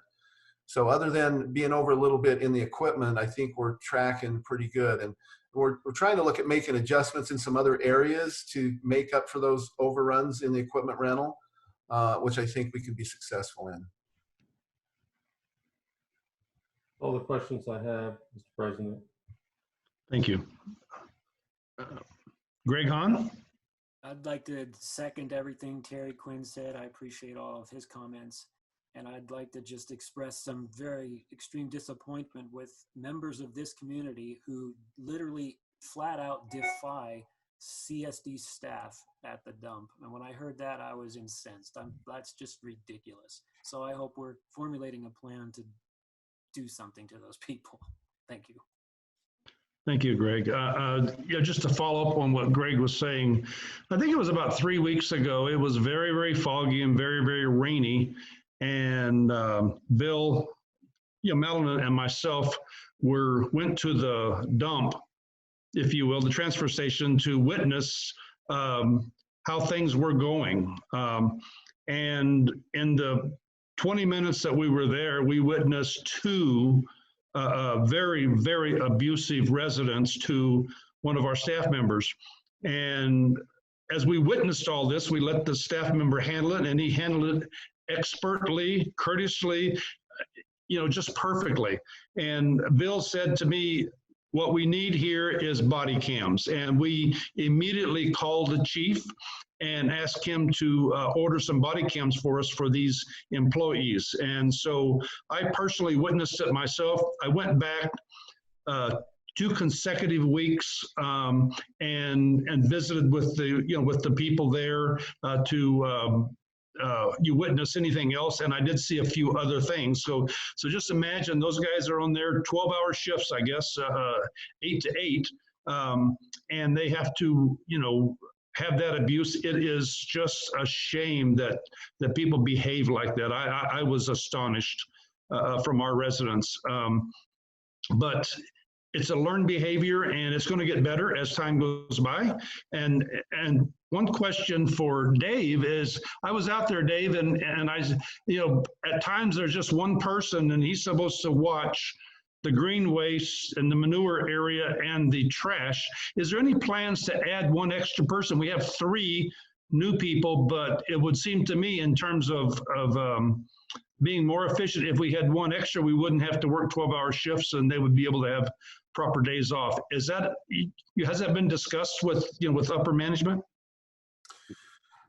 Not specifically that, Mr. President. The 12-hour shift is the time that the transfer site is open. The employees are actually working 10-hour shifts. But I see. But your point is well taken, that there are times where 3 days out of the week of the 5 days that it's open, there are only 2 people there covering that 12 hours. So of course, when they go to lunch, there's only going to be one person to cover both household and green waste. And the way that we've gotten around that is the security cameras. We're able to zoom them in on the household area close enough to where we can see license plates. We can see what people are pulling out and putting in the bins. And then we send that one person up to the green waste, and then we have that coverage at both areas. And then when the person comes back from lunch, we have a person again in each area. Now, 2 days out of the week, we'll have 3 people for the majority of that 12-hour shift. That third person is going to be at the new gatehouse, and we'll be checking windshield stickers, amenity cards, and manifests and loads to make sure there are no violations. Okay, I just want to commend the people that were out there working, having to absorb that abuse, and they conducted themselves just wonderfully. And I just want you to pass the word on to them. We recognize it, and we recognize it that they needed body cams, and we were able to provide that. So thank you very much. Thank you. President Roberts? Yes. I have 2 public comments, but Vice President Quinn also has his hand up. Oh, okay. We'll start with Vice President Quinn first, and then we'll go to public comments. Thank you, Mr. President. In my age, I forgot that I haven't heard anything recently about the access road to the model airfield, and also what we're now going to do with the Lower Valley Loop Trail. How are the horses and riders going to get around the west side of the reconfigured transfer station? Okay, good questions. The new airstrip road is the same entrance as the new transfer station road, which is about 1,000 feet or so, maybe not quite that far, to the west of the current transfer station. And it's actually operational now, that airstrip road. We just finished connecting it to the old airstrip road today. So people can get from Lower Valley all the way to the airstrip on the new road. We need to do a little final grading, but it's usable at this point. And the horse trail is going to be relocated, and it'll be relocated from where it's at now a little bit further towards Jack's Hole, and then go out across the back there against Jack's Hole, parallel with Jack's Hole, and tie back in over, Bear Valley Road or wherever that trail goes, if that makes sense. Okay, so the horse trail will be to the west of the entrance road, and we'll cross it or something to go to the east of Jack's Hole? Is that the idea? Yes. Okay, cool. All right, go ahead. Okay, back to public comments. Christy? Okay, Jiva. Hello. Yeah, thanks to all the work, the transfer station people out there working it. And I heard you talk about cameras and whatnot. But the last meeting it was brought up that weekenders have a hard time getting their trash dump on, if it's closed on Monday, and the high mountain residents with the hours, and some of us leave very, very early before it's open. Is there any plan as things improve and people get used to doing this right, that we would just go with cameras? And so that was one question, and make it much easier.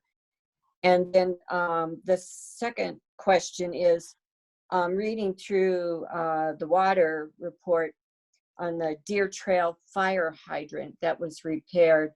I don't think it was a fire hydrant that is just west of Starland, going downhill on Deer Trail, heading west towards the gun range, that's off the side of the road.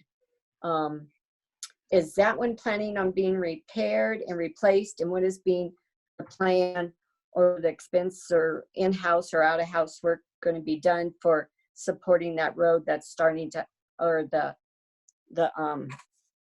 land that's starting to be undermined, the road there? So I wasn't sure if that was addressed in your report or not, or what the plan was for that, if you could speak to that. Thank you. I sure can. We actually started work up there, but it's a multi-day project, and some leaks came up and some other things happened. One of the other things we're doing with that location is we're moving the fire hydrant on the other side of the road, on the bank, the inside bank side of the road, so that if something like that happens again, that the fire hydrant goes out or we blow a line or whatever, it's not going to wash out that whole outside edge of the roadway.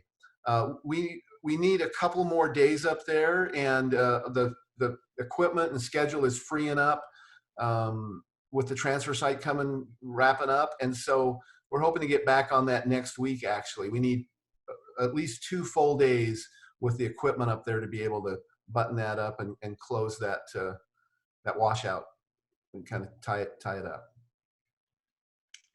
Okay, and our next comment is Fiona. You're muted. Hi there. Thanks. 2 things. I think that the Public Works people have worked like slaves on the waste transfer station. I walk with my dogs past there every day, and they have worked so hard, rain or shine or whatever. They have dedicated themselves to getting the work done on the waste transfer station. And I'm just in awe of how much work they achieved and what they did. And I think they really deserve public recognition for that hard work. The second thing is a question. If with the horse trail moving so far, do we need to have it as a dedicated equestrian trail? Is it different from what would be on the plat maps? And does it need to be the legal aspect of that? Is there anything that needs to be done legally to ensure that that is a horse trail, and somebody can't say down the road, oh, look, that's nowhere near where the equestrian trail was, so that's not a legal equestrian trail anymore? Thank you. Can I speak to that, Mr. President? Yeah, I met with Wes on that before this project started, and we went over a proposed map for the realignment of the horse trail, and he was taking that to the horse people and get a kind of look at that and see what that realignment is going to look like for them, because it is going to be a little bit further out of the way than what it currently is on the map, and so there will be some things that need to change, and Wes is working on that with them, as far as I know. I should note that it was not a dedicated trail in the first place. It was a movable trail, so it's not going to be an issue. Okay, great. Good to know. All right, thank you. Thank you for the report, Dave. Thank you. Moving on to public safety report, Chief. Thank you, Mr. President, members of the board. It's good to see you all. You have my report. Of course, we didn't have a meeting in March, so I combined the 2, March and April 2020, for the public safety report. And not a whole lot going on, but I'd be happy to answer any questions you might have. Okay, we'll start with Jane. I have none. Vice President Quinn. I have none for the chief. Jay Carlin. Thank you and your officers for protecting us during these times, Chief. Thank you, Jay. I appreciate that. And I don't know if your report reflects it or not, but I would like to mention our loss of Patty, our VIP for over 14 years. She's decided to retire. So trying to work up something for the next meeting. I'd like to maybe do some type of proclamation or at least a dedication to her. So that's coming up next month. So thank you to you too. Yes, sir. Okay. Greg Hahn. Thanks for everything out there, Chief, and I would certainly support some type of award and recognition for Patty. She's just been an excellent resource. I agree. Thank you. And Chief, as always, we always appreciate what you and your staff are doing for us. And this is one of the safest places in the whole country. It feels really good. In these last months, I've been away, and when I come home, I just say sanctuary, because I know when I get here, I don't have to worry about a thing. So thank you so much. Thank you, Mr. President. Okay, moving on to general. Is there any public comments, Christy? Oh, yes, one popped up. Kathy Kinnear. Okay. Thank you, Chief. Just one inquiry for traffic collisions in April jumped to 4. Are these mostly animal strikes, or are these people speeding and can't yield to somebody? You know, if you look historically on those, Kathy, they are sort of jumpy, you know, and I don't have the specifics on the 4 that we had. I think that one of them might have been a deer strike, but otherwise they're just that number tends to deviate quite a bit.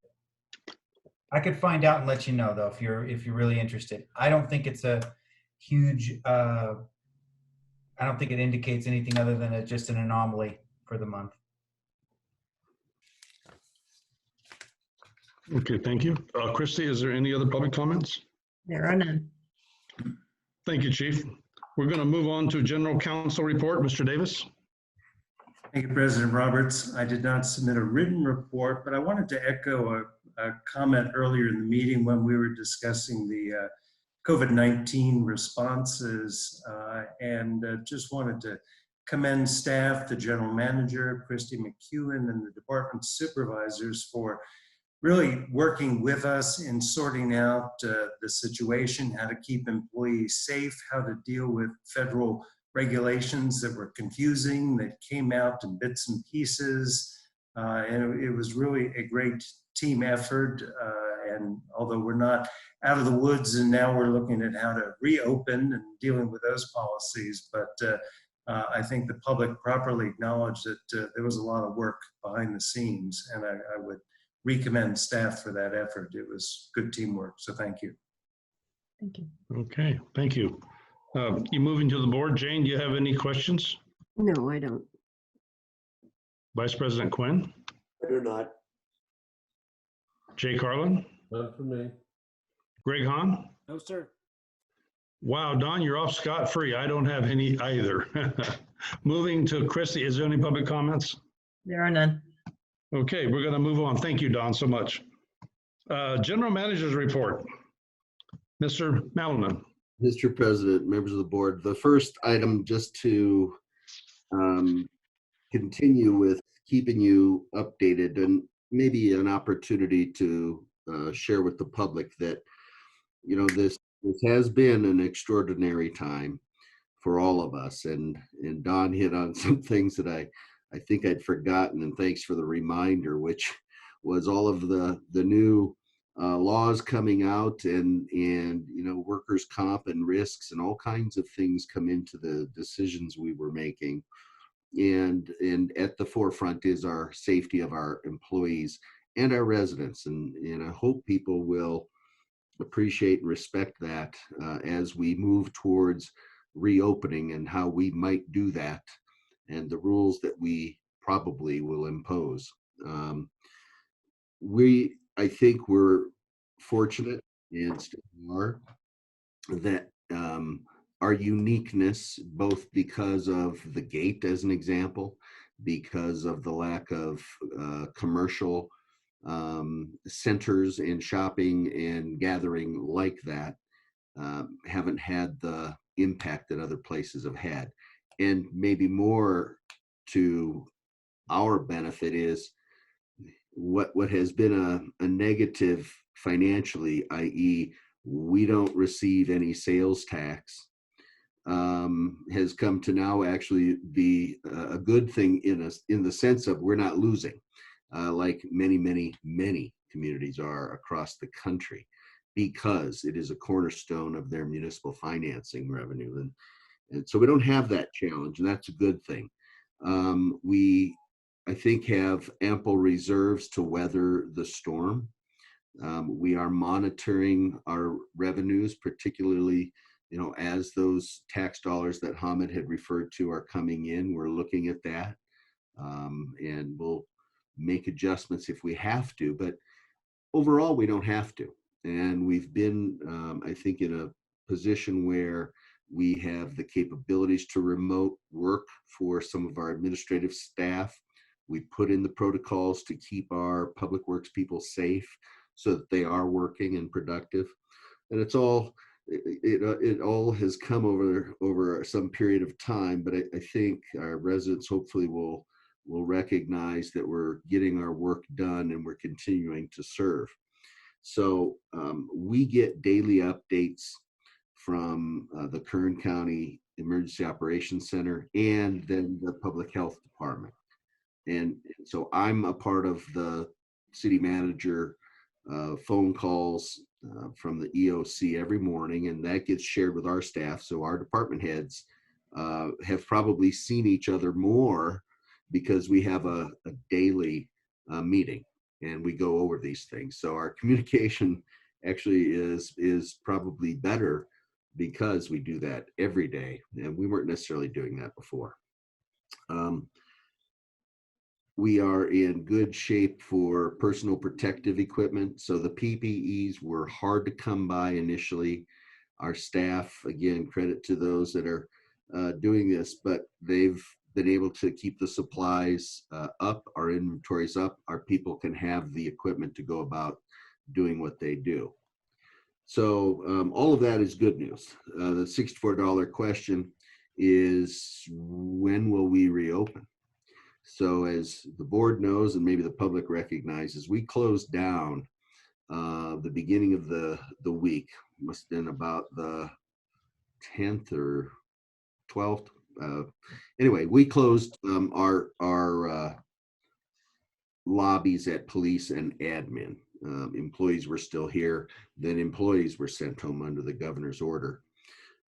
So we aren't opening up the admin office immediately. We have opened access at the police department so that new residents can get their access stickers for their windshield because they moved here. We are not selling or installing RFID tags because that requires one of our employees to enter into somebody else's vehicle. And those are the kinds of things that we've learned can be risky. So the governor's order is still in effect. There have been some moves towards reopening. In this past week or so, we've even been talking about opening come Monday. What I'll share with you is I want to talk with the board, but I don't think we need to do that. And the reason is we aren't opening to the public. We look forward to the day that we can still do that. That may require that the public resident wears a mask when they come in, and we wear a mask when we work with them, and so on. Some of those things may seem overprotective, but I prefer to go that route than to have someone get ill with this thing, because it really could have a major impact on our workforce and what we do if it were to spread through the organization. So we've tentatively looked to open Monday. I'm of a mind not to. And as I talk with our staff, and now I get an opportunity to talk with you, I don't see the benefit of doing it at this point. We're not opening to the public. We're continuing to process accounts payable, got accounts receivable. Our utility bills are going out. We're handling phone calls and messages. So that's what I'm thinking. And hopefully we'll be back in soon. But there's also, as I observe, probably everyone in the country now watching the news, maybe getting tired of it. I am concerned that I think there will be a resurgence as states and people are back out, and I believe there will be a resurgence. And so I don't know that we need to be a part of that. I think I just assume we stay safe and continue to do what we do. And if that needs to change, that's fine. But right now, I don't see the need. So I share that with you for your feedback. Okay. I have more. Okay. So you want to give me the feedback at the end, Mr. President? Yes, at the end, yes. Very good. So then I'll try and hit these other high notes. We had a phone conference, Mr. Davis and I, with Johan Lockhart of Land Life. So we're working with them so they can give us a plan on reforestation. I've been working, talking with Jeff Gletney. We'll be bringing that fuel reduction grant agreement to the board in June. And then we'll need to go about getting ourselves a forester and a logger, and Jeff is available to assist to some extent there. We are, Chief Melanson and I, working with the association to see if we can't come up with a project that might benefit us both for access cards. But know that we're still looking one way or the other at replacing windshield stickers with a RFID card type device, so that again, part of the issue is transferability, and by reducing transferability we improve security for the residents. It was interesting, you were talking about monitoring and cameras, and I may have informed the board, but this is a good opportunity for our residents to understand we have new cameras installed at the gate. We have new cameras installed at the transfer station. And so as an example of how they are used, if someone were to collide with and break the gate, we will have that on video camera. And we are proceeding to write them an administrative citation and send them a bill for the repair of that gate. And I think the camera brings up a pretty solid set of evidence to do that. Similarly, we've already got people tossing bags of garbage over the fence at the transfer station. So we catch them on our video camera, monitoring the site, and we write them an administrative citation, which, by the way, starts off at $100. So we're doing those things to try to help people with the proper behaviors. And that's, what it's intended to do. The pneumatic generator grant has been on a back burner during the COVID-19 response from the county, but in talking to their purchasing department, they're hoping to get those bid packages out probably next week, and maybe an 8-day time frame. So again, we're looking at 6, hopefully 7 pneumatic tank generators. You may have seen the notice, we are changing out the crash barrier at the gatehouse because, in fact, those Jersey barriers that are there would not stop a vehicle from hitting the building with our employees in it. And that project came up as a result of our employee safety committee.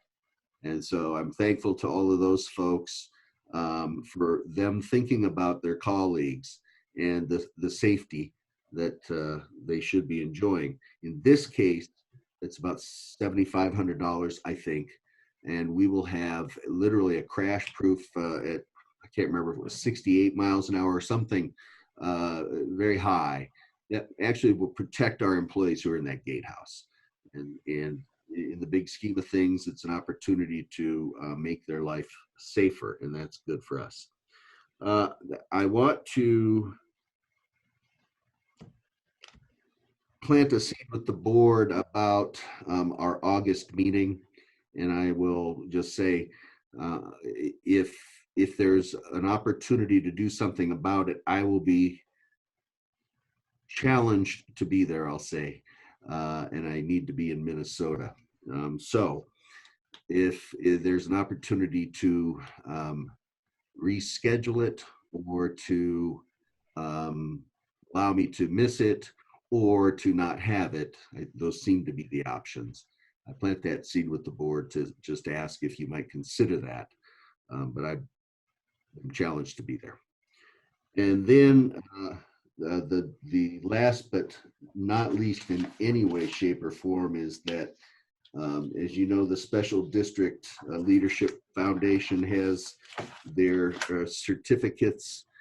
We are pursuing a District of Excellence. We are pursuing transparency, and then I am pursuing District Administrator. And Christy completed hers and got the Certificate of Transparency for Bear Valley CSD.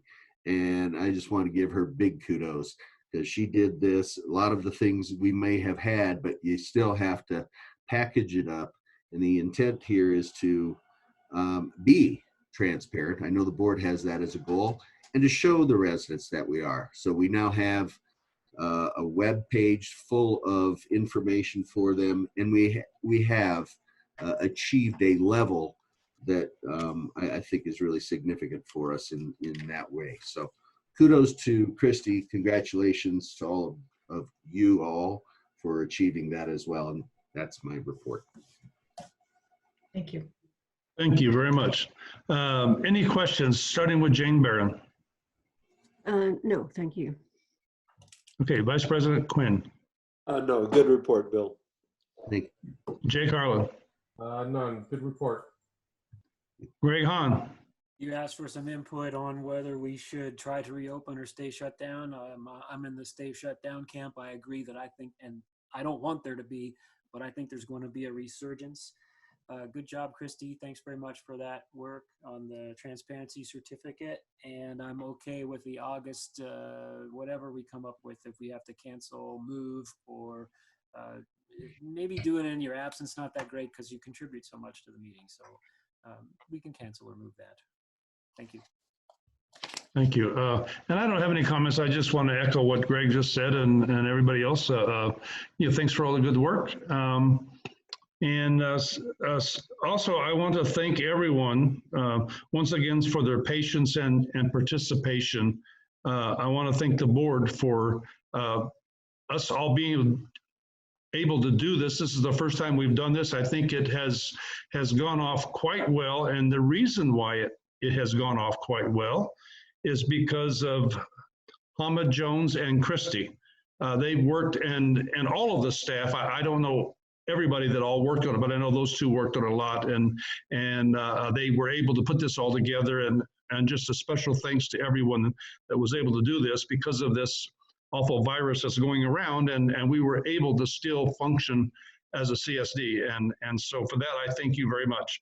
The next regular scheduled meeting for the Board of Directors is June the 11th, President. 2020. Yes. Sorry, Vice President Quinn would like to say something, and then I have 2 public comments on the GM report. Oh, I bypassed that, didn't I? I'm sorry. Okay, Vice President Quinn? I just wanted to point out that we have 2 of the audience members who want to speak. Thank you. All right, Christy? Kathy Kinnear? I thank you, and Bill, thank you as always for your report. A couple of things. I did miss not having coffee with you, and I'm wondering if next month we can do a Zoom coffee meeting, because a small group of us do find those informative. So if you could consider that for next month. And I want to echo about not opening too soon. I feel staff are doing a really good job meeting the needs of the residents. And some companies are even wondering if they ever need to have employees come back in the office. Now, I'm not an advocate of that because I like to see their cheery faces, but I want to put everyone's health and safety first. So I don't think we should rush to open the office. And then last is just to say that I don't know if you're willing to put off the sewer rate, the rate increase in a way that Greg had suggested, and thank you, Greg, for your comments, until we're through this COVID experience altogether. So I think I still have a lot of questions, and I'm looking forward to a meeting where I can get the answers. So just want you to know that I'm like a dog on a bone on that. So I appreciate, I'll appreciate hearing from you when it's appropriate. Thank you. Okay. We have Jiva, and then there is also one more after that. Okay. Hello, thank you for the report again. So 4 questions. One, is Jeff Glitney willing to do this job to manage it? I know he's been very involved and intimately familiar with us.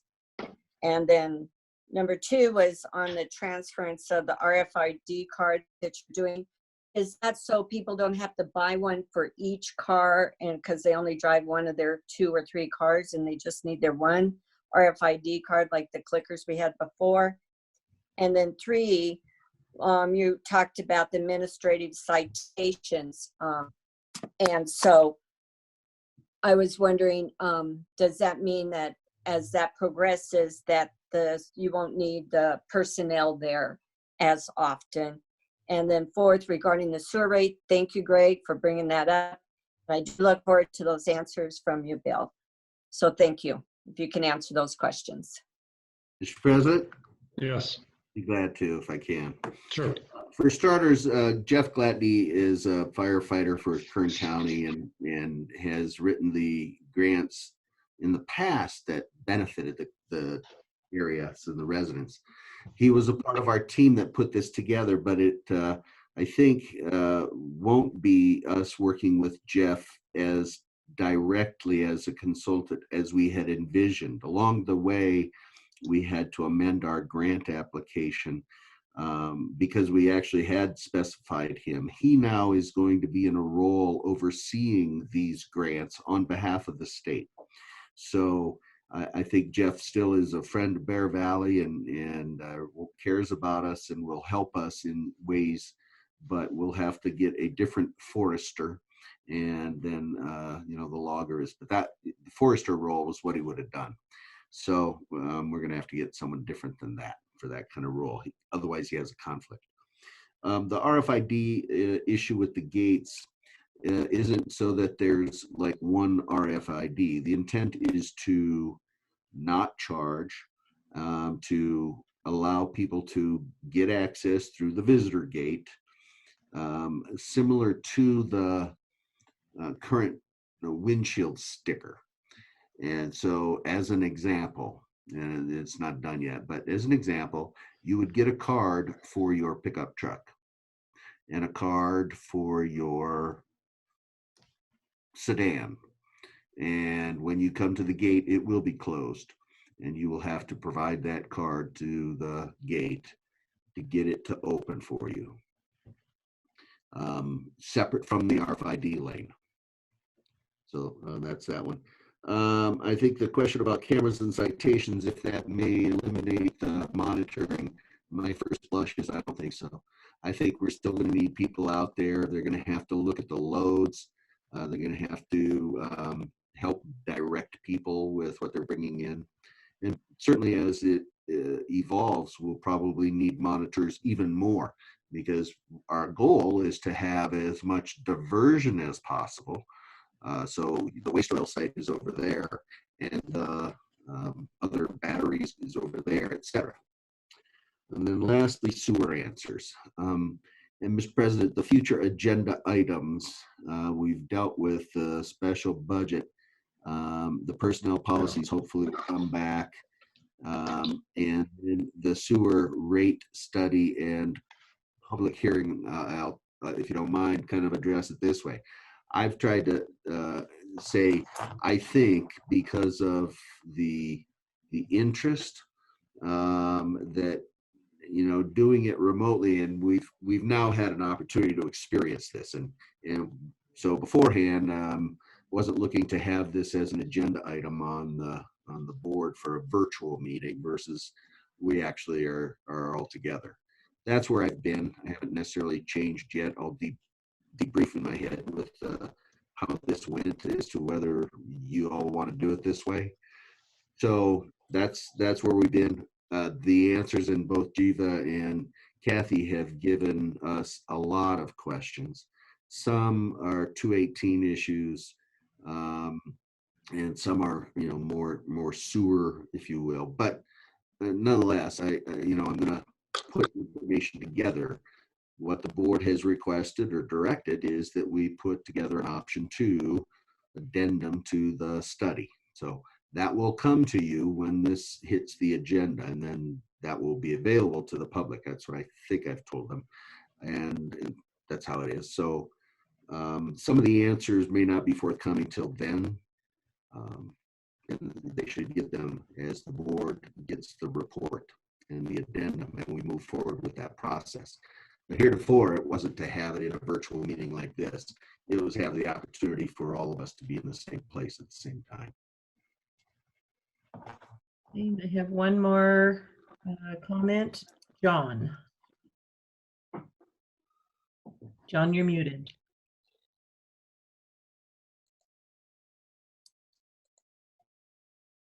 John?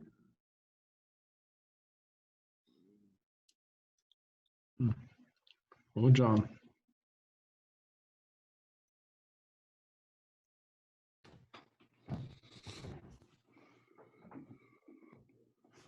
One more time, last call, John?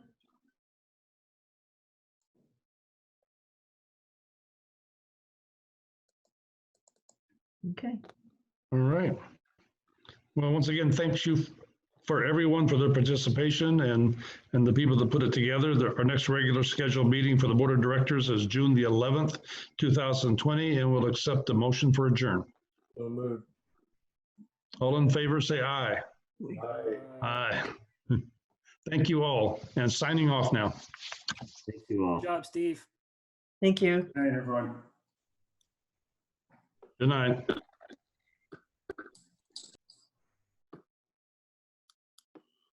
Do, do, do, do, do.